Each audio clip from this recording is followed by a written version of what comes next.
Nah, pertama saya kasihkan latar belakang dulu, apa itu bisfenol A, BPA, biasa disingkatnya gitu. Nah, plastik polikarbonat terkategori kalau di lambang tuh pakai sendok dan garpu. Artinya itu food grade, ya, food grade. Jadi cocok untuk makanan. Nah, yang cocok untuk makanan tadi yang sudah memenuhi kriteria.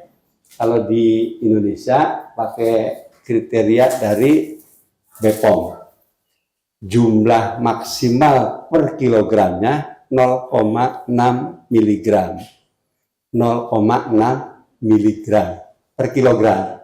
Jadi dikalikan, dibolehkan itu 0,6 dikalikan berat tubuhnya berapa, maka sebesar itu ibu bapak boleh minum. Dan ini dokter sudah hitung, kalau minumnya harus berapa? Sampai berapa orang? Sampai banyak banget galon ya. Tidak hitung, nanti beliau cerita ya. Jadi kalau sekarang BPA-nya itu sudah berada di mana-mana, di tanah ada, di udara ada, di makanan yang kita makan juga ada. Nanti ada loh, di ikan ada, di tomat ada, di daging ada, ya. Jadi sudah di mana-mana. Oke, jadi beberapa temuan itu ini sudah disebutkan. Kalau di Eropa ya ada 0,1 sampai 1 mg per kilogram. Ini batas ya. Sekarang ini yang baru ya. Di tanah perkotaan, kawasan pengolahan sampah, kawasan industri di wilayah Asia, Eropa, dan Amerika. Jumlahnya pada kisaran 0,1 sampai 1 mg. Tadi batas kita berapa? 0,6 mg per kilogram. Nggak terlalu jauh ya. Ya, kemudian kalau di udara ya itu 0,04 sampai 17 nanogram. Jadi nano sepermiliar, mikro sepersejuta, ya. Kalau mili seperseribu, jadi kecil sekali ya. Terus ada lagi kadar BPA di ikan segar nih, 0,2 sampai 13.000 mikrogram per kilogram. Dari pertama kami fokus di galon, karena galon itu terbuat dari polikarbonat mayoritas. Nah, yang dipakai sampelnya ini ada amidis, kenal ya amidis? Nah, Aqua, kenal? Biasa minum, saya juga tadi bawa botolnya. Kristalin, ada ya, nah, terus fit. Nah, kami memang tidak meneliti seluruhnya yang ada ya, tapi sampling dari 4 merek terkenal ini dan ambil secara random dari toko-toko ya, ya toko-toko. Nah, jadi kira-kira harapannya ini sudah bisa mewakili tentang kondisi secara umum di lingkungan sini lah, di Jawa Barat. Dan ternyata informasinya ya bahwa Jawa Barat ini merupakan penghasil atau produsen minuman terbesar Indonesia. Cuman ini kan baru awal, masih terus berlangsung untuk melihat dan memperoleh data-data dan hasil yang lebih lengkap. Jadi tidak hanya di galon, tetapi juga di proses produksinya kami pelajari. Lalu dari mana sumbernya itu diambil juga kami pelajari. Sehingga nanti bisa diketahui sebenarnya kalau ada barang-barang aneh di dalam air minum itu asalnya dari mana. Dari air sumber kah? Dari proses produksi kah? Dari botol galon kah? Atau dari mana? Ya, jadi itu mudah-mudahan penelitiannya bisa menjelaskan itu semuanya, sehingga kita akan makin punya wisdom untuk bersikap menjaga kesehatan kita lebih baik. Kemudian yang kedua tentang metode analisisnya. Jadi kita menggunakan metode standar yang sudah disepakati baik secara internasional maupun juga nasional. Walaupun kalau secara ilmiah biasa sih kita juga bisa, gitu ya. Secara ilmiah biasa. Cuman karena ini untuk umum yang sudah di untuk masyarakat semuanya, jadi kita menggunakan standar pengujian yang sudah disepakati, yaitu dari AOAC ya, nomornya ada tuh 2017.15. Jadi kalau mau tahu lebih detailnya bisa dibaca di sana. Lalu alat yang digunakan juga memang alat canggih ya. Jadi HPLC, High Performance Liquid Chromatography, yang ketelitiannya mencapai 0,0099 mikrogram per liter. Jadi ketelitian cukup tinggi. Tadi kan batasnya 0,6 miligram kan. Ini ketelitiannya 0,0099 mikro. Jadi sebenarnya dekat ke nano ya. Ini 9,9 nano ya. Nano. Bisa mendeteksi sampai ke situ. Jadi kalau 0,6 ya jauh sekali. Artinya mudah dideteksi oleh alat ini. Oke. Jadi HPLC ini termasuk alat canggih dan ketelitiannya juga sangat tinggi sampai ke 10 nano ya kira-kira. Nah, terus bagaimana hasilnya? Ya, semuanya tidak ada yang terdeteksi, padahal dengan ketelitian yang sangat tinggi ya alatnya. Dan pakai metode standar yang sudah disepakati secara internasional. Ya, gitu. Ini saya kira berita bagus ya, Bapak Ibu dan semuanya. Ya, non deteksi semuanya baik Amidis, Aqua, Kristalin, Fit dan semua merek-merek yang kita saya kira sudah familiar, sangat terkenal dan banyak beredar di Bandung juga di Jawa Barat ya. Jadi saya kabarkan alhamdulillah sehat walafiat. Jadi Bapak Ibu semuanya, ini kalau mau ditarik kesimpulan karena keterbatasan waktu, nanti kita bisa perpanjang pakai question ya Bu ya. Jadi pertama, saat ini tuh sebenarnya BPA sudah merupakan bagian dari kehidupan kesehatan kita. Dan ada bukan cuma di botol polikarbonat, tapi juga ada pada alam ya, di tanah, di air, di udara, bahkan tadi daging dan ikan, gede sekali ya. Oke, jadi terus yang tadi belum saya sebutkan itu minuman kaleng. Ya, minuman kaleng. Mana ya? Ada contohnya ya? Ada. Ya, saya kira Ibu Bapak apa yang dimaksud minuman kaleng, tapi bukan yang itu ya Bu ya? Bukan yang itu kan? Bukan. Jadi minuman kaleng itu, kaleng kalau kena air lama-lama korosi ya. Kalau karatnya diminum ya berbahaya. Oke? Supaya kaleng itu aman, tidak terjadi korosi, dilapisi pakai epoksi.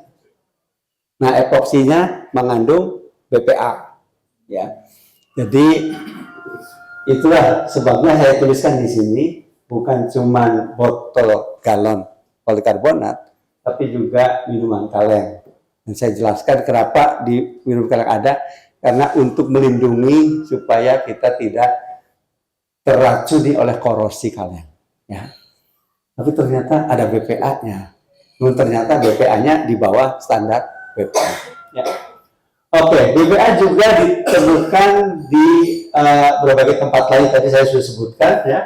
Terus BPA tahan terhadap suhu minus derajat sampai 145 derajat Celcius. Artinya tahan tuh tidak rusak ya. Dia masih tetap BPA walaupun pada temperatur 40 derajat minus, juga pada temperatur 145 derajat. Nah, kemudian ini ada semua sampel minuman yang diuji tadi, ada 4 ya, itu sudah bagus semuanya, dan saya kabarkan kepada Bapak Ibu itu dengan tidak terdeteksi, itu bagus sekali dari sisi BPA-nya ya. Oke, kira-kira begitu. Mudah-mudahan dengan penemuan ini kita pertama menjadi tahu, yang kedua kita jadi tidak deg-degan ya, karena apa yang kita minum itu ternyata sehat walafiat, sehingga dengan keyakinan seperti itu maka akan semakin sehatlah kita. Tidak terdeteksi, itu bagus sekali dari sisi BPA-nya. Ya. Oke, kira-kira begitu. Mudah-mudahan dengan penemuan ini kita pertama menjadi tahu, yang kedua kita jadi tidak deg-degan ya, karena apa yang kita minum itu ternyata sehat walafiat, sehingga dengan keyakinan seperti itu maka akan semakin sehatlah kita. Jadi di dunia kedokteran kita berpedoman pada evidence based medicine atau kedokteran berbasis bukti, bahwa betul mengkonsumsi sesuatu atau penduduk di suatu tempat tuh berisiko terhadap sesuatu. Nah, itu harus jadi pedoman. Risiko kesehatan atau gangguan kesehatan tuh harus berdasarkan data, penelitian, bukan hanya katanya gitu, atau itu kan memang berbahaya, seperti itu enggak, tapi harus ada buktinya. Risiko yang disebut sebagai risiko dalam dunia kesehatan itu harus sesuatu yang masuk akal, dan risiko dalam konsumsi manusia wajar. Misalnya kalau kita melihat tadi kan kecil sekali tuh batasnya BPA itu dibutuhkan mengkonsumsi air dalam 10.000 galon gitu ya, baru mencapai angka 0,6 gitu, karena dia kan nano ukurannya. Itu kan sesuatu yang tidak wajar. Kalau dikatakan itu dipropagandakan sebagai sesuatu yang berbahaya, nah itu wajar nggak dikonsumsi manusia dalam waktu 1 hari gitu, jumlah air sebanyak itu kalau benar ada. Nah keberadaannya pun tidak ada sekarang itu. Jadi kita tidak boleh sesat ya dengan misinformasi atau disinformasi terkait dengan urusan ini. Jadi BPA dapat ditemukan pada berbagai material dan bahan yang baik dikonsumsi maupun tidak dikonsumsi manusia, dalam tanah, air, itu bisa ditemukan dalam kehidupan sehari-hari, dan tidak terdapat dalam air minuman dalam galon air. Tadi penelitiannya Prof. Zainal sudah mengkonfirmasi itu, ya, penelitiannya sudah dikonfirmasi bahwa tidak ada dan tidak benar di dalam galon air. Itu. Jumlah bahannya dapat dinyatakan tidak ada di dalam air minum kemasan atau galon, dan riset hari ini membuktikan tidak ada BPA terdeteksi atau non-detected di saldo air minum kemasan galon polikarbonat. Nah sebenarnya pencemaran secara global itu tidak ada juga terkait urusan ini, karena sangat kecil tadi. Pencemaran secara global dan pencemaran secara lokal tidak ada untuk BPA. Itu catat teman-teman wartawan. Jadi ada fakta menarik nih dalam tubuh kita, adalah tubuh kita ini mampu memetabolisme setiap zat kimia dan bahan-bahan anorganik yang tanpa sengaja masuk dalam tubuh kita. Bisa aja berbagai hal, ya. Bukan BPA ini, ngomongin lain. Tapi tubuh kita mampu memetabolisme zat kimia yang masuk. Dan itu akan dibuang melalui urin dan feses. Urin itu kencing, feses itu BAB, ya. Jadi kalau, nah ini penting ya, jadi sebagai analogi, kalau BPA dalam air itu ada, kita tuh perlu mengkonsumsi 10.000 liter air atau setara dengan 500 galon air minum. Kira-kira 19 liter itu, untuk bisa membahayakan dalam sekali minum ya, itu tidak mungkin. Konsumsi kita itu paling banyak yang dianjurkan kesehatan kan 2 liter sehari, itu. 2 liter sehari itu konsumsi asupan minumnya setiap orang per hari. Jadi tidak masuk akal mengkonsumsi angka segitu. Itu kalau ada. Nah ini mitos yang menyesatkan ini satu inti nih pembicaraan kita. Ada banyak orang yang mengatakan gitu ya, propaganda yang tidak benar. Itu katanya BPA menyebabkan diabetes, dislipidemi, dan gangguan metabolisme. Itu salah.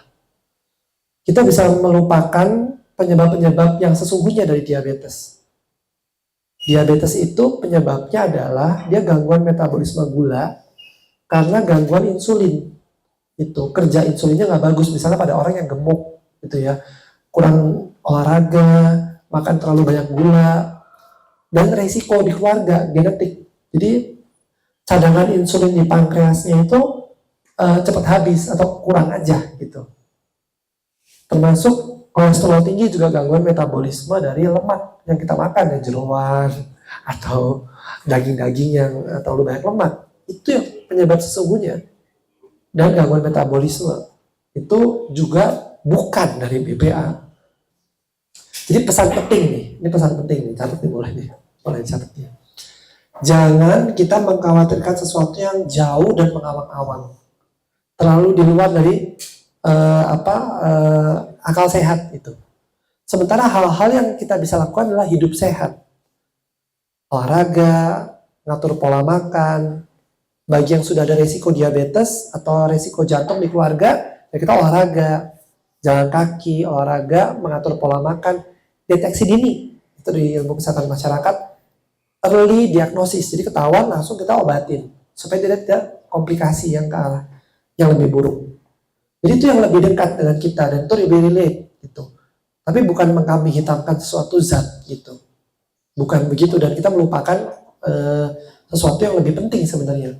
Dan banyak itu kita nggak kuasai gitu, kita nggak tahu, kita nggak paham tentang BPA seutuhnya, terus kita jadi takut gitu, bukan begitu. Jadi faktor resiko yang jelas-jelas terbukti sering kita abaikan. Jangan diabaikan ya. Untuk misalnya olahraga, konsumsi makanan yang bergizi dan lain-lain. Jadi kesimpulannya apa dari saya? Masyarakat tidak perlu khawatir memilih air minum dalam kemasan galon polikarbonat yang beredar di pasaran. Jadi baik secara bukti ilmiah di laboratorium dikerjakan oleh Prof. Zailan dan tim, dan evidence based medicine-nya, kedokteran berbasis buktinya. Tidak ada yang menyebabkan gangguan-gangguan kesehatan seperti tadi. Jadi aman sekali lagi.